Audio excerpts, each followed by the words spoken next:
दोस्तों आज की इस वीडियो में आपको बताऊंगा कि अगर आप अपने 20s में हैं, आपने अभी अभी अपने करियर की स्टार्टिंग करी है, तो आप अपनी इन्वेस्टमेंट की जर्नी को कहां से स्टार्ट कर सकते हैं।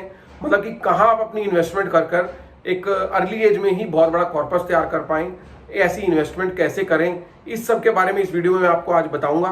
तो फ्रेंड्स, देर ना करते हुए अपने वीडियो को स्टार्ट करते हैं। मैं हूं दीपक और आप सबका स्वागत है एक बार फिर से आपके अपने यूट्यूब चैनल बचत ज्ञान में। फ्रेंड्स, आप सबसे एक हम्बल रिक्वेस्ट है, अगर आपने अभी तक मेरा चैनल सब्सक्राइब नहीं किया है तो प्लीज चैनल को सब्सक्राइब कर लीजिए और हाँ, बेल आइकन को प्रेस करना मत भूलिएगा, सो दैट मेरा कोई भी नया वीडियो आता है किसी भी इन्वेस्टमेंट स्ट्रेटेजी से रिलेटेड तो उसका नोटिफिकेशन सबसे पहले आप लोगों को मिलता है।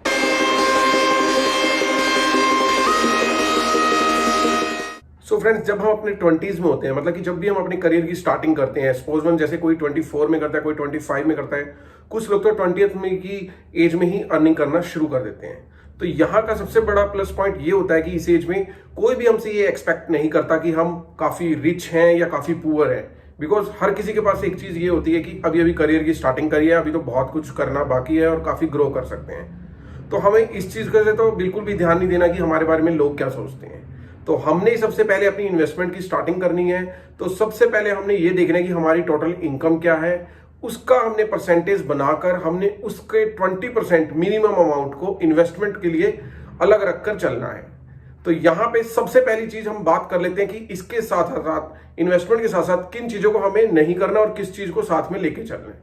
पहली चीज जिसको हमें नहीं करना है वो ये है कि हमने यहाँ पे लोन्स को अवॉइड करना है, मतलब कि किसी भी टाइप के लोन्स। फर्स्ट ऑफ ऑल हम बात कर लेते हैं होम लोन्स की। अर्ली एज में अगर हम होम लोन लेते हैं तो वो काफी इंपैक्ट पड़ता है उसका हमारी इन्वेस्टमेंट पे, वो भी नेगेटिव वे में, बिकॉज हमारा सारा टाइम जो होता है उसको चुकाने में लग जाता है और हम इन्वेस्टमेंट के उस पर कंसंट्रेट नहीं कर पाते हैं। और अगर हम अर्ली एज में अपनी इन्वेस्टमेंट नहीं कर पाते तो लेटर ऑन हमें काफी सफर करना पड़ता है, बिकॉज जो कंपाउंडिंग का खेल है, जो कि आपको मैं आगे बताऊंगा कि कैसे इन्वेस्टमेंट करनी चाहिए, उसमें आपको पता चलेगा वो काफी ज्यादा उस पर इंपैक्ट पड़ता है। तो यहाँ पे हमने होम लोन को अवॉइड करना है अर्ली एज में। अगर हमें होम बाय ही करना है तो हम थोड़े से ईयर्स और वेट कर सकते हैं, उसके बाद हम अपनी इस टाइप के लोन्स को ले सकते हैं, नहीं तो आप इसको अवॉइड करें। इसके साथ साथ आप कार लोन, इस टाइप के लोन्स को भी अवॉइड करके चलें। और जो अगर आपको 2 व्हीलर लोन लेना है तो वो भी आप काफी मिनिमम सा ही लेकर चलें। इसके बाद आ जाती है बात एजुकेशन लोन की। एजुकेशन लोन को मैं इस यहाँ पे कहूंगा कि आप ले सकते हैं, बिकॉज वो काफी कम परसेंट के इंटरेस्ट पे अवेलेबल होता है और उसका जो इम्पैक्ट होता है आपके करियर पे कहीं ना कहीं पॉजिटिव ही पड़ता है, बिकॉज आप कहीं ना कहीं उससे हायर स्टडी ही करते हैं और उसका इम्पैक्ट आपके ऊपर काफी अच्छा पड़ता है। तो फ्रेंड्स, ये चीज हमने ध्यान देनी है, हमने अवॉइड करना है लोन्स को। अब हम बात कर लेते हैं जिस चीज को हमने साथ लेकर चलना है, वो है इंश्योरेंस। यहां पे मैं इंश्योरेंस की बात करूं तो इंश्योरेंस 2 टाइप्स के होते हैं मेनली, अगर हम बात करें वो होते हैं एक हेल्थ इंश्योरेंस और एक लाइफ इंश्योरेंस, जिसकी हम यहाँ पे बात करने वाले हैं।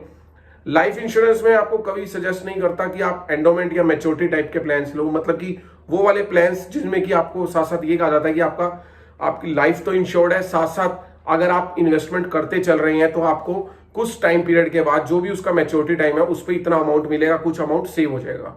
मेरे अकॉर्डिंग जो इंश्योरेंस होता है वो प्योरली एक इंश्योर्ड वैल्यू होनी चाहिए, मतलब कि आपकी कोई भी लाइफ थ्रेटनिंग कुछ भी हो जाता है, कुछ भी मिसहैपनिंग हो जाती है, ऑन दैट टाइम पे ही आपको एक अच्छा अमाउंट मिलना चाहिए। वो भी आपका जितना भी सालाना पैकेज है, आप सालाना जितना भी अर्न करते हैं, चाहे आप सेल्फ अपना बिजनेस ही क्यों ना रन करते हो, तो अगर आप सपोज 5 लाख आपकी ईयरली अर्निंग है तो आपका उसका 25 गुना, मीन टू से 1 करोड़ 25 लाख, इसके अराउंड आपका एक इंश्योरेंस होना चाहिए। वो वही हो सकता है अगर हम उसको टर्म प्लान लें तो। टर्म प्लान काफी अच्छा होता है, इसके बारे में अगर आप डीपली स्टडी करना चाहते हैं तो काफी इसमें वीडियो अवेलेबल भी हैं, तो टर्म प्लान आपको साथ में लेकर चलना है। सेकेंडली हम बात करें अगर हेल्थ इंश्योरेंस की, तो हेल्थ इंश्योरेंस भी काफी नेसेसरी होता है, बिकॉज अगर आप हेल्थ इंश्योरेंस नहीं करके चल रहे हैं तो आप साइड बाय अपनी इन्वेस्टमेंट कर रहे हैं, तो आपको भी पता है लाइफ बिल्कुल अनसर्टेन है, आज के टाइम में खाना पीना ऐसा ही है।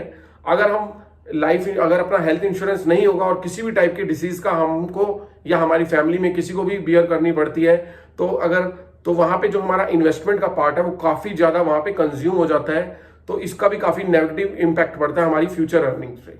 तो फ्रेंड्स, हमने हेल्थ इंश्योरेंस को भी साथ लेकर चलना है और इस चीज का ध्यान रखना है, अगर हम हेल्थ इंश्योरेंस ले रहे हैं तो इतना तो वो मिनिमम हो कि जो पर पर्सन हमारी फैमिली में 1 लाख तक का उसको एक अमाउंट, अगर हम बात करें तो इतना तो उनके लिए डिसाइडेड हो। अगर हमारे में कई सारे पर्सन ऐसे भी होंगे जो जॉब कर रहे होंगे, उनको कंपनी ने ही प्रोवाइड किया होगा, तो वेल एंड गुड है। अगर हम सेल्फ एम्प्लॉयड है तो हमें ये साथ में लेकर चलना चाहिए। तो फ्रेंड्स आइए अब बात कर लेते हैं इन्वेस्टमेंट के पार्ट की। इन्वेस्टमेंट के पार्ट में मैं आपको कहूंगा, अगर हम अपनी टोटल अर्निंग हमारी 20,000 है तो उसका हमें 20% साथ साथ ही इन्वेस्टमेंट करके चल रहा है। अब बात आ जाती है कि इन्वेस्टमेंट अगर हमें करनी है तो हम इन्वेस्टमेंट कहां पे करें, बिकॉज ये बहुत बड़ा बिग क्वेश्चन है।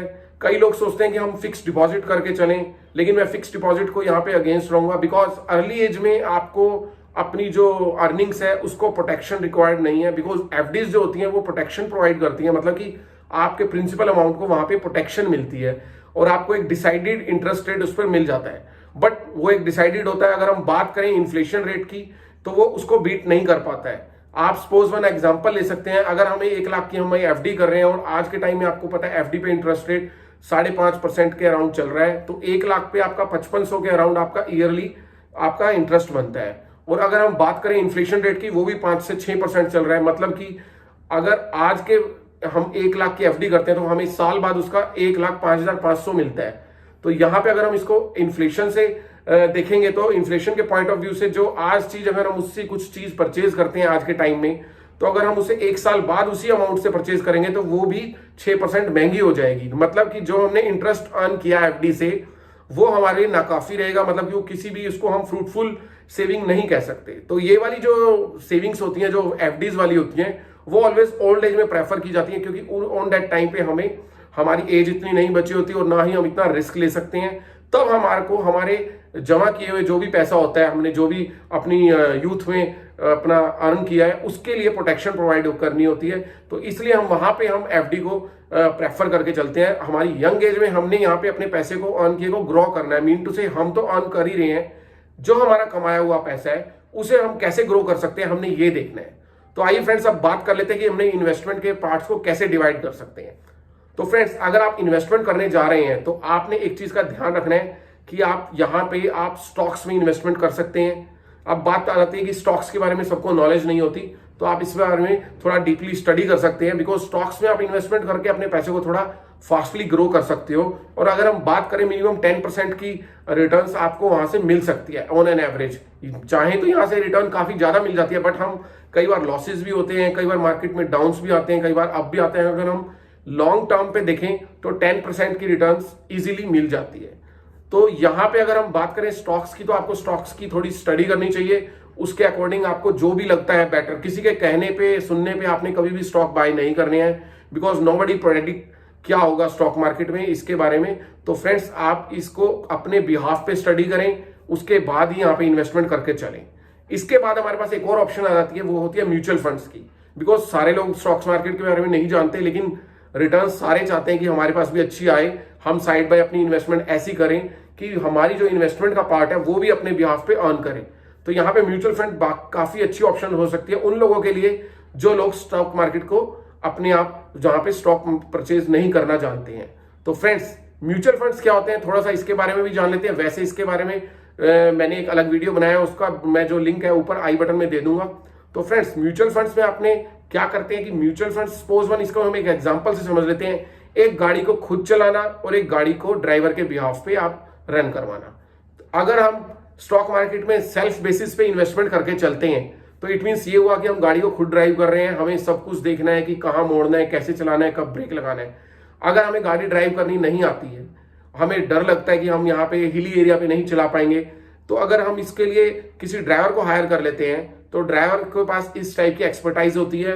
हम जस्ट उसको इंस्ट्रक्शन दे देते हैं कि यहाँ पे हमें जाना है, ड्राइवर अपने आप चलाकर वहां ले जाता है। तो इसी बिहाफ पे ही सेम एज इट इज ही म्यूचुअल फंड वर्क करते हैं। यहाँ पे क्या होता है, एक्सपर्टाइज मैनेजर्स होते हैं इन कंपनीज के, जिनको कि हम फंड मैनेजर कहते हैं। ये हमसे थोड़ा सा चार्ज लेते हैं जो काफी मिनिमम सा होता है। आप इसको स्टडी करके डिसाइड कर सकते हो। कई सारे हमारे पास म्यूचुअल फंड्स कंपनीज अवेलेबल है कि किसका चार्ज कम है। और ऑलवेज हमें ये करना चाहिए, हमें डायरेक्ट मोड में ही म्यूचुअल फंड को बाय करना चाहिए, क्योंकि उस पर जो हमारा सर्विस चार्ज है काफी कम लगता है और इसका जो लॉन्ग टर्म पे इंपैक्ट होता है हमारी इन्वेस्टमेंट पे, वो भी काफी अच्छा देखने को मिलता है। तो फ्रेंड्स यहाँ पे हमने म्यूचुअल फंड्स को ले सकते हैं अगर हमें स्टॉक मार्केट की नॉलेज नहीं है। स्टॉक मार्केट में क्या होता है कि वो हमारे बिहाफ पे हमारे डिपॉजिट जो भी हमारा अमाउंट हम यहाँ पे पर मंथ डिसाइड करते हैं, वो वहां पे उसके स्टॉक बाय करते हैं। जिस भी टाइप के वो म्यूचुअल फंड्स है उस टाइप के वो स्टॉक्स बाय करते हैं और ओवर द लॉन्ग टाइम क्या होता है कि हमें जो स्टॉक से रिटर्न्स मिलनी होती है वो हमें म्यूचुअल फंड से मिल जाती है। तो फ्रेंड्स यहाँ पे हम म्यूचुअल फंड्स को भी साथ साथ लेके चल सकते हैं।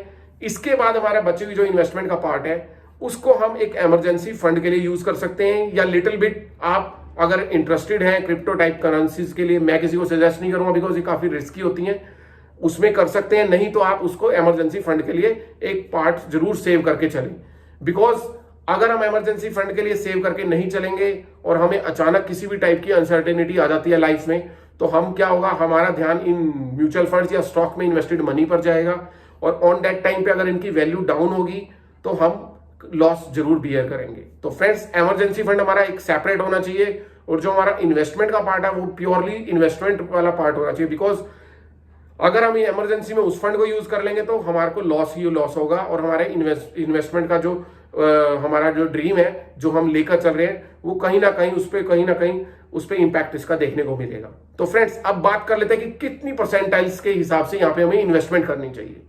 तो फ्रेंड्स मेरे अकॉर्डिंग ये आपका भी अलग हो सकता है, बट मेरे को जितना लगता है कि अगर हम अर्लीज में हैं तो हमें अपना 40% स्टॉक्स में, इन्वेस्टमेंट के पार्ट की हम यहाँ पे बात कर रहे हैं, अगर हमारी अर्निंग एक जितनी भी 20,000 अराउंड है या 50,000 अराउंड है उसका 20% हमने इन्वेस्टमेंट के लिए सेपरेट करना है। उसके बाद उसको जो हम आगे सेग्रीगेट करेंगे वो हम करेंगे, उसमें से हमें 35 to 40% स्टॉक्स में इन्वेस्टमेंट करके चलना है। उसके बाद रेस्ट 30 to 35% हमने आगे म्यूचुअल फंड्स में इन्वेस्टमेंट करके चलना है। अगर हमें स्टॉक्स की नॉलेज नहीं है तो हम इसको म्यूचुअल फंड्स में भी प्योरली इन्वेस्ट कर सकते हैं।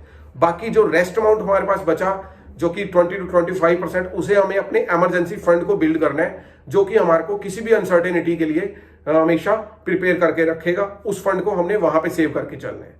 तो फ्रेंड्स अगर हम इस टाइप की स्ट्रेटेजी से चलेंगे तो डेफिनेटली हम अपने गोल्स को अचीव कर सकते हैं, बिकॉज हमारा जो गोल होता है वो यही होता है कि हम अर्ली एज में रिटायरमेंट हमें ले लें, बिकॉज आजकल का जो यूथ है वो चाहता है कि मैं 30 ईयर्स तक अर्निंग करूं, उसके अकॉर्डिंग मेरे को जो भी हमारे को रिटर्न्स मिलती है मैं उसको लेकर रिटायरमेंट लेकर एक अच्छी लाइफ आगे जी सकूं। तो फ्रेंड्स यहाँ पे हम एक म्यूचुअल फंड्स का भी एग्जांपल ले सकते हैं। अगर सपोज हम अर्ली एज में अपनी स्टार्टिंग करते हैं और 30 ईयर्स का हम अपना टाइम स्पेन लेकर चल रहे हैं कि इतने ईयर्स तक हम यहाँ डिसिप्लिन मैनर में इन्वेस्टमेंट करके चलेंगे म्यूचुअल फंड्स में, तो हम किसी भी म्यूचुअल फंड्स में अगर हम देखते हैं कि 10% तो मिनिमम इंटरेस्ट जो रिटर्न्स है वो मिल ही जाती है अगर हम लॉन्ग टर्म के पॉइंट ऑफ व्यू से देखें। तो अगर हमें यहाँ पे 1 करोड़ का ड्रीम लेकर चल रहे हैं, आपने सिर्फ 3,000 की पर मंथ बेसिस पे अपनी इन्वेस्टमेंट करके चलनी है। अगर हम 1 करोड़ का जो ड्रीम लेकर चल रहे हैं उसके लिए अगर हम एक आइडिया लेके चलते हैं कि 12% की हमें म्यूचुअल फंड के बिहाफ पे ईयरली बेसिस पे रिटर्न मिलेगी, तो आप जैसा कि आप स्क्रीन पे देख रहे हैं, अगर हम 3,000 की पर मंथ अपनी इन्वेस्टमेंट करके चलते हैं और 25 की एवरेज एज से मैं इसका एग्जांपल ले लेते हैं तो 55 की एज तक हमें 30 इयर्स मिलते हैं। ऑन दैट टाइम तक अगर हम लेकर चलें एक डिसिप्लिन मैनर में यहाँ पे इन्वेस्टमेंट, तो आप देख रहे होंगे लास्ट में जो टोटल वैल्यू हमें मिल रही है वो मोर देन 1 करोड़ मिल रही है, जो कि 1 करोड़ 5 लाख समथिंग है। तो फ्रेंड्स अब एक चीज और देखिए, अगर हम अपनी यही वाली इन्वेस्टमेंट 35 की एज में स्टार्ट करते हैं, बिकॉज अगर हम रिटायरमेंट का क्राइटेरिया आज के टाइम में ले तो 55 ईयर्स तक सफिशिएंट वे बनता है। तो यहां पे आप देखेंगे कि 55 ईयर्स की एज तक अगर हम 35 से स्टार्ट करते हैं तो जैसे कि आप स्क्रीन पे देख रहे हैं 20 ईयर्स में हमें यही वैल्यू जो कि हम 3,000 यहां पे भी इन्वेस्टमेंट करनी स्टार्ट करेंगे तो हमें 29 लाख समथिंग मिलेगी। मीन टू से देखिए कितना इंपैक्ट पड़ता है एक अर्ली एज में अपनी इन्वेस्टमेंट स्टार्ट करने का। तो फ्रेंड्स अगर आप अपनी अर्ली एज में हैं तो टाइमली अपनी इन्वेस्टमेंट करना स्टार्ट करें, जो कि आप उसको किसी भी वे में कर सकते हैं, बट बेटर वे यही है जैसा कि मैंने आपको बताया, स्टॉक्स या म्यूचुअल फंड्स या फिर एक अपना इमरजेंसी फंड जरूर बिल्ड करके चलें। साथ साथ आपने इंश्योरेंस को जरूर लेकर चलना है। हाँ, आपने लॉन्च को अवॉइड करना है अर्ली एज में। तो फ्रेंड्स होप सो आपको ये वीडियो अच्छा लगा होगा। अगर आपको ये वीडियो अच्छा लगा तो प्लीज लाइक एंड शेयर करना मत भूलिएगा। Till the time stay invested and stay healthy.